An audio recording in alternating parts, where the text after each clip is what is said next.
अस्सलाम वालेकुम, welcome to my YouTube channel.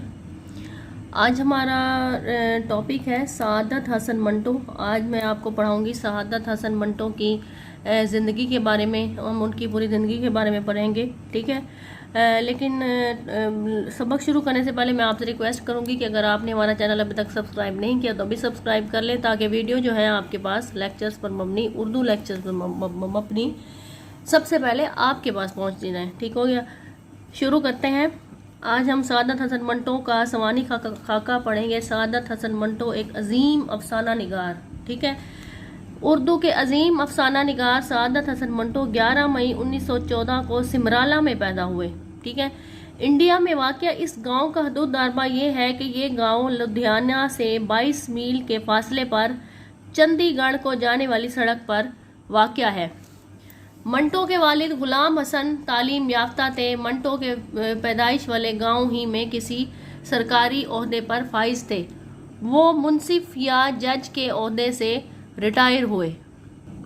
Saadat Hasan के साथ मौजूद लफ्ज़ मंटो की असलियत के बारे में खुद मंटो कहते हैं कि कश्मीर की वादियों में बहुत सी ज़ातें होती हैं जिनको आल कहते हैं, जैसे नेहरू, सपरू, कचलू वगैरह वगैरह, ठीक है। मिंट जो है कश्मीरी जमाल में तोलने वाले बट्टे को कहते हैं, जैसे नेहरू, सपरू, कचलू वगैरह, ठीक है। ये कचलू वगैरह मिंट कश्मीरी जमाल में तोलने वाले बट्टे को कहते हैं। हमारे अबाओ अजदाद इतने अमीर, वो कहते हैं कि हमारे अबाओ अजदाद इतने अमीर थे कि अपना सोना चांदी बट्टों में तौल तौल कर रखते थे। मंटो की ज़िंदगी और कारनामों पर पहली तहकीकी और जामे किताब डॉक्टर बुर्ज प्रेमी ने लिखी है। मंटो की ज़िंदगी पर पहली किताब डॉक्टर बुर्ज प्रेमी ने लिखी है, इसको जहन में बिठा लें, ठीक है। उसमें उन्होंने मंटो की असल का सुराग उनकी बरहमनी असल में लगाया है। उनके नज़दीक मिंट के मायने 1.5 पर होते हैं। मंटो की रफ़ीका हयात सफ़िया मंटो ने बुर्ज प्रेमी को बताया कि मंटो कबीले के मोहर से आला चूंकि मालिया के तौर पर 2.5 सेर का तकाजा करते थे, इसलिए मंटो कहलाए, ठीक है। लेकिन सफ़िया बेगम के इस ख्याल की तस्दीक बुर्ज प्रेमी ने किसी दूसरे माकस से ना कर सके। डॉक्टर बुर्ज प्रेमी बेगम सफ़िया के हवाले से मंटो की असल पर मज़ीद रोशनी डालते हुए कहते हैं कि सआदत हसन मंटो कश्मीरी पंडितों की सार सवाद बरहमन चाक से थे कि सार सवाद बरहमन दरियाए सरस्वती के किनारे आबाद थे, इसलिए सार सवाद कहलाए। लेकिन डॉक्टर बुर्ज प्रेमी ने अपनी तहकीकी काविशों के बाद इस नतीजे पर पहुंचे हैं कि मंटो और मनवटी दोनों किस्तबाशी पंडितों की जाते हैं। किस्तबाशी पंडित कश्मीर में ज़माना कदीम के अहले हरफा लोगों से सरकारी टैक्सों की वसूल याबी करने वाले सरकारी कारिंदे थे। ये इतना हो गया, ये इतना हो गया हम उनका असल पढ़ रहे थे कि वो कहाँ से थे, उनके अबाओ अजदाद कहाँ से ताल्लुक़ रखते थे, ये इतना हो गया। बेगम सफ़िया मंटो के बकौल मंटो के अबाओ अजदाद और 18वीं सदी के आखिर में कश्मीर से हिजरत करके पंजाब में आबाद हुए और लाहौर में सकून इख्तियार की, मतलब ठीक है, लाहौर में आकर आबाद हुए। मंटो के वालिद बुजुर्गवार मौलवी गुलाम हसन ने 2 शादियाँ की। उनके 12 बच्चे थे, ठीक है, जिनमें 4 लड़के और 8 लड़कियाँ थीं। मंटो उनकी दूसरी बीवी से थे। मंटो अपने वालिद की दूसरी बीवी में से थे, ठीक है। मंटो के सवाने निगारों का कहना है कि मंटो पिदराना शफकत से हमेशा महरूम रहे, मतलब बाप की शफकत से हमेशा महरूम रहे। उसकी कमी को मंटो की वालदा बीबी जान ने पूरा किया। अबू सईद कुरैशी ने वालिद की सख्त गिरी को मंटो की शख्सियत के मुतालिया में एक अहम नफ्सियाती नुक्ते के तौर पर बयान किया है। गोया मंटो की शख्सियत में जो दहशत पसंदी, बगावत और आवारगी का अंसर था, वो इसी पिदराना बेरुखी का नतीजा था। लेकिन मंटो की किसी तहरीर से इस बात का सबूत नहीं मिलता कि उसे अपने वालिद से किसी नूह की देर पा रंजिश या बरगिश्तगी रही थी। अगर थी तो वो उसे खामोशी से बर्दाश्त कर गया था। वो वालिद की बेरुखी को खामोशी से बर्दाश्त कर लेते थे और कभी कोई शिकवा शिकायत ना की, ठीक है। मंटो की वालदा सरदार बेगम मंटो के वालिद की दूसरी बीवी थी, ठीक है। उनकी शादी उस वक्त हुई जब उनकी पहली बीवी हयात थी और उनकी औलाद जवान। डॉक्टर अली सना बुखारी की तहकीक के मुताबिक मंटो मैट्रिक में 3 बार फेल हुए। कमाल की बात है, ऐसे लोग भी नाकामी से दो चार होते हैं, लेकिन नाकामी होती है तो इंसान कामयाबी की तरफ जाता है, ठीक है। और उनकी औलाद जवान, और आखिरकार 1931 में उन्होंने ये इम्तिहान दर्जा सोम में पास किया, मगर उर्दू के पर्चे में देखें कमाल की बात है, उर्दू के अजीम अफसाना निगार देखें, मगर उर्दू के पर्चे में फिर भी फेल हो गए। पहले हिंदू सभा कॉलेज अमृतसर में दाखिला लिया, फिर MAO कॉलेज अमृतसर में इंटर के तालिब इल्म की हैसियत से ही पहुंचे डॉक्टर साहबजादा महमूद जफ़र, फैज़ अहमद फैज़, डॉक्टर MD तासीर और अख्तर हुसैन रायपुरी अंजुमन तरक्की पसंद मुसन्निफ़िन के बानी अरकान उस वक्त पढ़ा रहे थे। 1932 में मंटो के वालिद ने वफ़ात पाई, 1935 में 32 में मंटो के वालिद की वफ़ात हुई, ठीक है।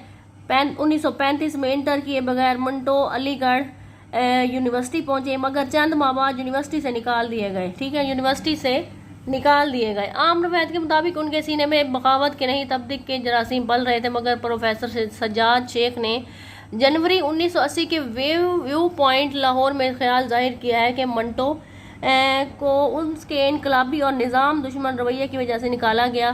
कहते हैं उनका इनकलाबी जो ज़हन था और निज़ाम दुश्मन, कि वो शायद निज़ाम को पसंद ना करते होंगे, क्योंकि कुछ अरसे बाद अली सरदार जाफरी को भी उसी जुर्म में यूनिवर्सिटी से निकाला गया।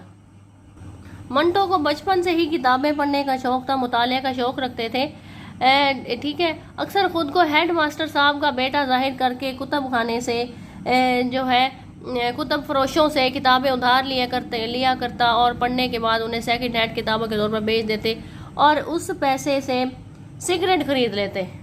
वाह जी वाह, ठीक है।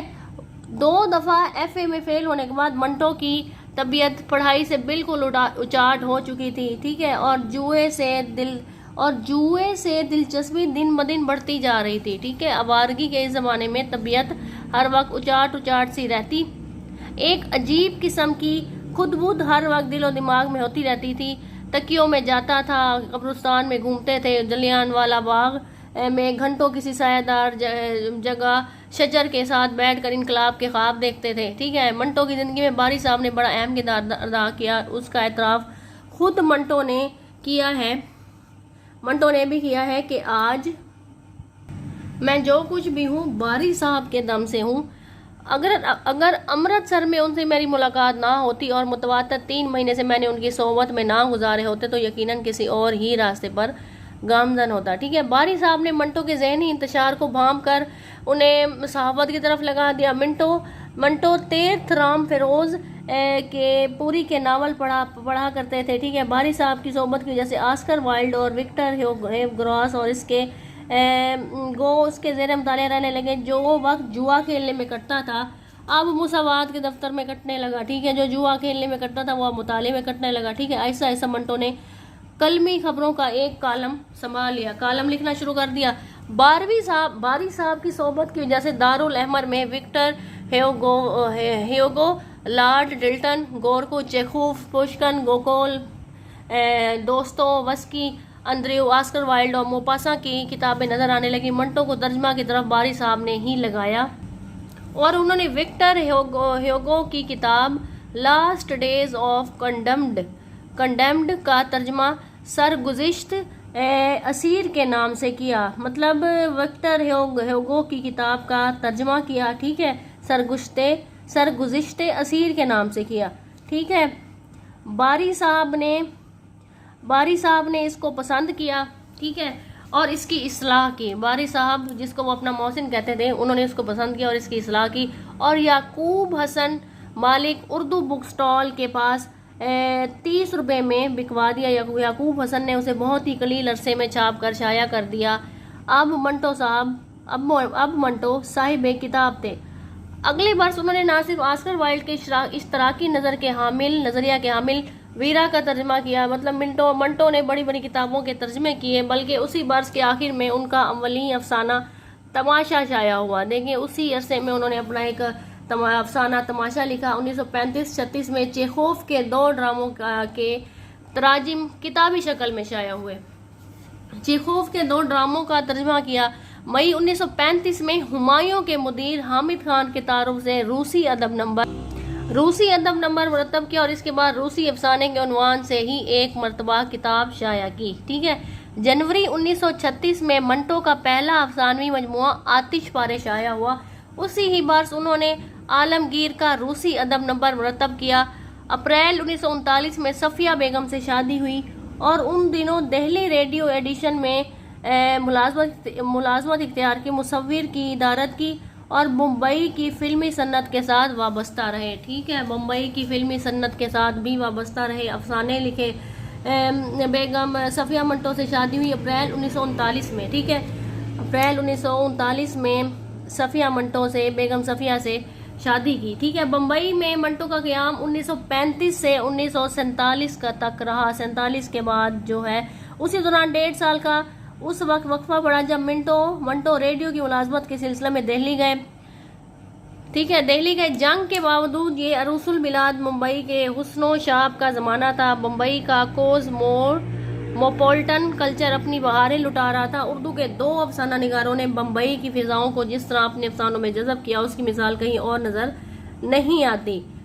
ये 2 अफसाना निगार हैं अजीज़ अहमद और सादत हसन मंटो। सादत हसन मंटो और अजीज़ अहमद ने बम्बई की फिजाओं को अपने अफसानों में जज़ब किया, बम्बई के बारे में लिखा। ठीक है, वहाँ पर रहकर अफसाना निगारी की। अजीज़ अहमद के यहाँ बम्बई जब बल्कि ये पुराना नाम है मुंबई, अब तो मुंबई कहते हैं, उसकी आला ज़िंदगी का और मंटो के यहाँ निचले तबके की ज़िंदगी का जो है अक्स मिलता है।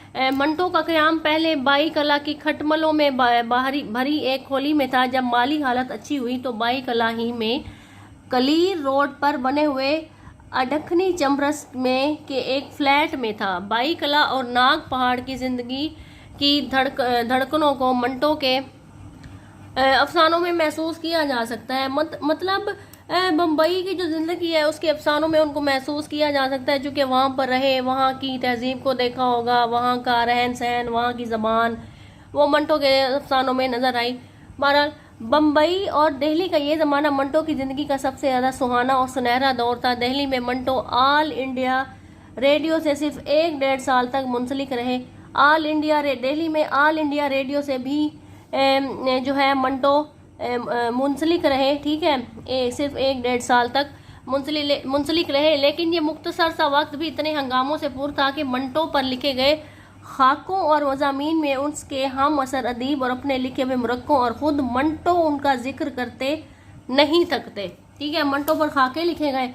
हकायत यार इतनी शीरी थी कि सभी ने उसे चरखारे ले लेकर बयान किया। उस वक्त रेडियो में पितरस बुखारी, देखिए बड़ी बड़ी हस्तियाँ, पितरस बुखारी, नून मीम राशिद, कृष्ण चंद्र, राजेंद्र सिंह बेदी, उपेंद्र नाथ अश्क और दूसरे बहुत से उर्दू के अदीब जमा थे। ठीक है, उनकी महफिलों, चश्मकों और रकाबतों की कहानियों ने मंटो की सवाने में शौक रंग भरे। रेडियो उस जमाने में ग्लैमर की दुनिया की एक पुरकशिश हिस्सा था। मतलब रेडियो का दौर था, टीवी का दौर कम था। रेडियो पर लोग अपनी सलाहियतों को मनवाने की कोशिश करते थे। रेडियो पर ही नगमे, गज़लें, ख़बरें, ये सब कुछ जो है नशर किया जाता था। ठीक हो गया। अब तो नया दौर आ गया है। अब तो रेडियो की मांग ही कम होकर रह गई, बल्कि ख़त्म ही होकर रह गई है। ठीक है, मंटो का दिल्ली का ज़माना आसूदगी और एतदाल का ज़माना था। बम्बई का ज़माना भी ऐसा ही था, लेकिन आखिरी चंद बरसों में जो है मैं नोशी में बेअतदाली आ गई थी। वो आहिस्ता आहिस्ता अल्कोहलिक बन रहा था। बम्बई में उस ज़माने में फ़िल्म साजी का सबसे बड़ा मरकज़ था। बम्बई में जो है फ़िल्म साजी थी, उसका सबसे बड़ा मरकज़ था। मंटो ने मुख्तलिफ़ कंपनियों में कहानी और मुकालमे लिखने का काम शुरू किया। मतलब मंटो ने इंडिया की फ़िल्म इंडस्ट्री में फ़िल्म साजी के लिए जो है मुख्तलिफ़ कंपनियों की कहानियाँ और मुकालमे लिखे। उसमें Saroj Movietone, Hindustan Cinetone, Imperial company, Filmistan और बम्बे टॉकीज़ के नाम अहम हैं। फिल्मी सितारों पर उसके खाकों से पता चलता है कि वो फिल्मी दुनिया में इतना डूबा हुआ होने के बावजूद अपनी शख्सियत को, उसकी आलाइशों और तख्लीकी सरगर्मियों को उसके असरात से बचा लाया था। वो कहते हैं वो फिल्मी दुनिया में इस कदर डूबा होने के बावजूद अपनी शख्सियत को, वहाँ की आलाइशों, तख्लीकी सरगर्मियों, वहाँ की मनफी कह लें वहाँ के जो असरात थे मंटो ने अब फिल्मों के असरात, फिल्मी सन्नत के जो असरात थे, वहाँ की तख्लीकी सरगर्मियों से उन्होंने अपने आप को असरात से बचा लिया था। बम्बई ही में मंटो की सफ़िया बेगम से शादी हुई। 3 बेटियां पैदा हुई, निगहत, नज़हत और नुसरत, जबकि बेटा आरिफ छोटी उम्र में ही चल बसा। ठीक है, मंटो की बेटियों के नाम याद हो, ऑब्जेक्टिव वगैरह में ये सवाल आ जाते हैं, खासकर पीपीएससी वगैरह के टेस्टों वगैरह में इस तरह के बारीक सवाल पूछ लेते हैं कि मंटो के बेटे का नाम था आरिफ जो छोटी उम्र में ही चल बसा। क़याम पाकिस्तान के बाद जनवरी 1948 में पाकिस्तान चले आए और लाहौर में मुक़य्यम हुए। मोहम्मद हसन अस्करी के साथ मिलकर उर्दू अदब जारी किया, मगर सिर्फ 2 शुमारे निकल सके। मंटो के 6 अफसानों पर मुकदमे चले, धुआं, बू, काली सलवार, ठंडा गोश्त, खोल दो, ऊपर नीचे और दरमियान। क्योंकि मंटो जो है वो बेबाक जो है अफसाना निगार थे, वो खुलकर बात करते थे और उस खुलकर बात करने पर, अफसाने लिखने पर ही जो है मंटो के अफसाने पर मुकदमे चलाए गए। और वैसे भी मंटो जो है बेबाक अफसाना निगार है, अपनी इस बेबाकी की वजह से और खौफ ना करने की वजह से माशरे पर वो कड़ी तनकीद करते थे और थोड़ा सा भी लिहाज नहीं रखते थे। रेडियो पाकिस्तान और अंजुमन तरक्की पसंद मुसन्निफीन ने रजिस्टर ने पाबंदी आयद कर दी कि 2 मरतबा जहनी शफाखाने में रहे। असमत चुगताई के मुताबिक नकोश मंटो ने उन्हें 2 मरतबा लिखा था कि भारत भुलवा लो। 18 जनवरी 1955 को मरते वक्त मंटो ने अपनी बेगम सफ़िया से कहा कि अब ये ज़िल्लत ख़त्म होनी चाहिए। मरते हुए मंटो के अल्फाज थे। 1955 में इस अजीम अफसाना निगार ने जो है वफ़ात पाई और अपनी बेगम से कहा, सफ़िया मंटो से, कि अब ये ज़िल्लत ख़त्म होनी चाहिए। मंटो ने अपने लिए ये कतबा भी तजवीज़ किया था कि उनकी कब्र पर यह कतबा लगा दिया जाए। वो कहते हैं, यहाँ सादत हसन मंटो दफन है, उसके सीने में अफसाना निगारी के सारे असरार दफन हैं। वो अब भी मुंडो मिट्टी के नीचे बड़ा सोच रहा है कि वो बड़ा अफसाना निगार है या खुदा। ठीक है, उम्मीद करती हूँ कि आपको मंटो की एक अजीम अफसाना निगार की, एक बड़े राइटर के बारे में आज हमने पढ़ा, आपको समझ आई होगी। अगर आपको वीडियो पसंद आई है, आपको थोड़ी सी भी समझ आई है, तो वीडियो को लाइक करें और चैनल को सब्सक्राइब करना ना भूलें। Thanks for watching. अपना ढेर सारा ख्याल रखिएगा।